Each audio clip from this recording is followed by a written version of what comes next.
This is in response to Billy's Talking Points memo from Friday, January 23rd, 2015, how the internet is deceiving you. I want to call this like a double dare down or something like that, because basically what Billy is saying, the internet is deceiving you, and because it's deceiving you, I'm going to deceive you even more. I'm going to do my own bullshit and deceive you even more. So let's go right into it. So he talks about The American Sniper. But the movie has a lot of admirers and a lot of detractors. I'm more of the belief of the detractor, and I'll get into that as Billy gets into his thing. So he starts talking about American Sniper, and basically starts talking about how the left, meaning progressive, have vilified the movie. No, they haven't necessarily vilified the movie. They just pointed out that there are many discrepancies with the movie in real life, and that the noble cause that the American Sniper had done was not necessarily as noble as we would like to say, as you would like to think. So then he brings in something. It's a lady by the name of Amanda Traub, who had written an article in a online circulation called Vox, VOX. VOX, I believe, was started by Ezra Klein, who wrote for the Washington Post for a long period of time. Well-written stuff, very well-documented type of stuff. I don't necessarily always agree with their stuff, but it is very good stuff. And one thing that I have found out about when I've read stuff on the net, it's very important to find out what the underlying premise is of the people who are writing those types of things.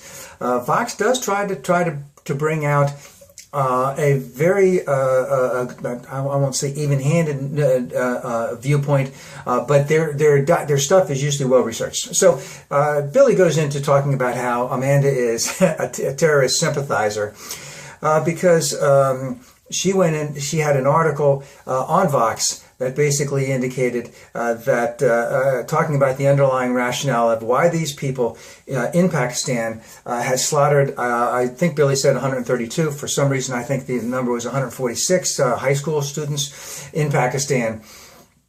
And, calling her a sympathizer for that. And actually, no, that's not the reason why she put that information in there at all. She put that information in there is because she was talking about why did these Pakistanis go to such lengths to do such a thing. Well, it had a lot to do with the fact that the Pakistani government was bombing and shelling and indiscriminately targeting not only terrorists in areas of Pakistan that were hard to reach, but their whole families. And that this is how they were going to get back at them. Now, did she actually say she agreed with them on that? No, she was just saying this is part of the rationale as to why they did it. And, because they're in their, I can't think of the land, everything is a stan area of Pakistan that the Pakistani government has a difficult time getting to, and so they do a lot of bombing. And so she wasn't necessarily agreeing with it whatsoever. She was just pointing out this is the reason behind. This is one of the reasons, probably one of the many reasons behind why they went in and hit that high school. And then Billy brings it back to the American Sniper, because Amanda also wrote something that Billy doesn't agree with again. And the American Sniper, in terms of her article in reference to the movie itself, Billy refers to it that the Iraqis were victims of aggression, American aggression. And let's go back to it. He said the only people that he killed were Ba'athist and Al-Qaeda in Mesopotamia. And that's not true whatsoever at all. Okay, there were a lot of factions that were going on right there. There were a lot of people coming in from a lot of different areas. And there were homegrown stuff. He didn't mention the Shia there whatsoever at all, who were. And let's put it to you this way. The American Sniper has bragged incessantly about how many people he killed. He also indicated that he went to New Orleans after Hurricane Katrina and basically sniped 30 people, and there's been no proof of that whatsoever. And he also indicated in his book that he got in a fight with Jesse Ventura, who was a Navy SEAL earlier in his life, I believe in the early 70s, perhaps during the Vietnam War.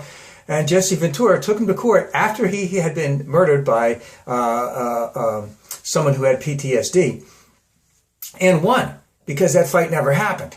So let's get something very, very clear here, that the American sniper was a serial exaggerator.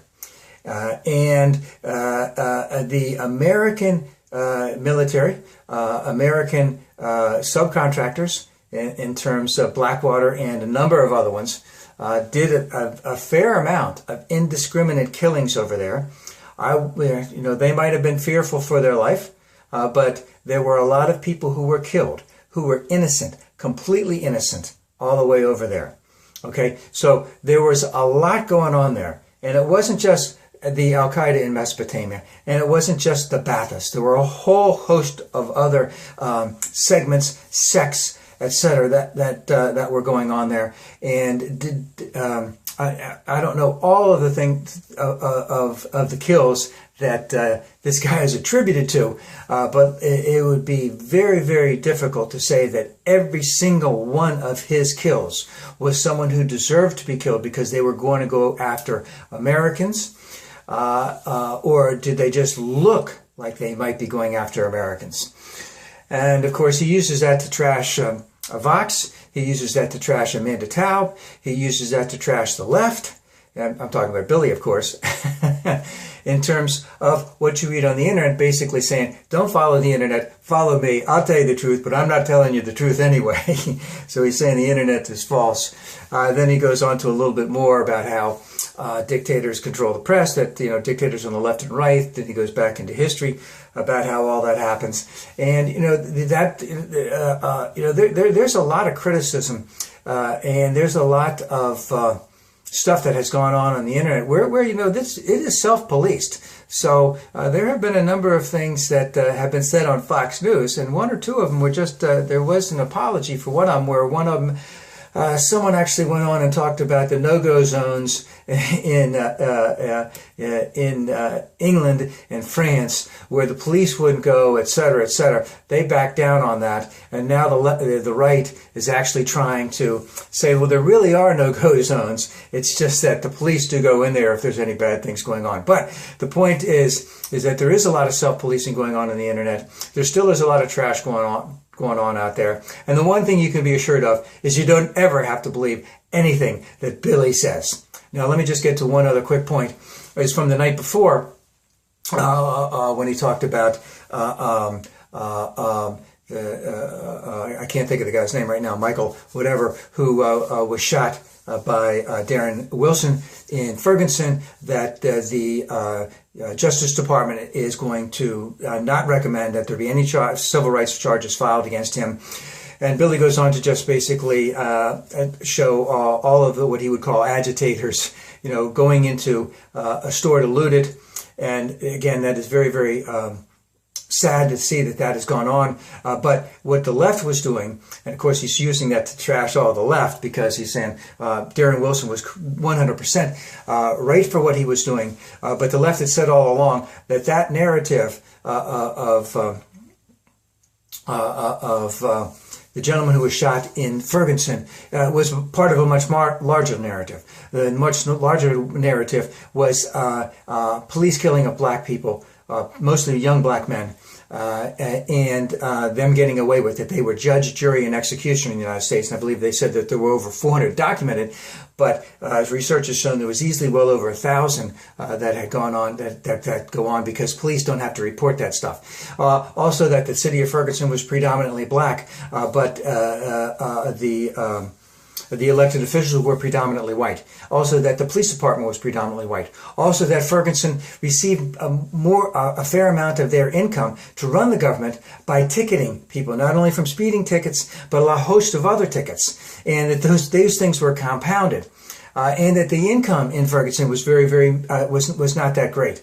So there were a lot of things that were going on that the left was talking about in terms of this death that was far more greater than just one officer of the law killing someone. And of course, the State Department, not the State Department, when the Justice Department comes out with everything, one of the things that they're going to indicate is that the laws are very much geared, as of right now, to protecting the officers of the law in shooting people who are unarmed, because of their fear for their life, and that maybe these laws need to be changed some.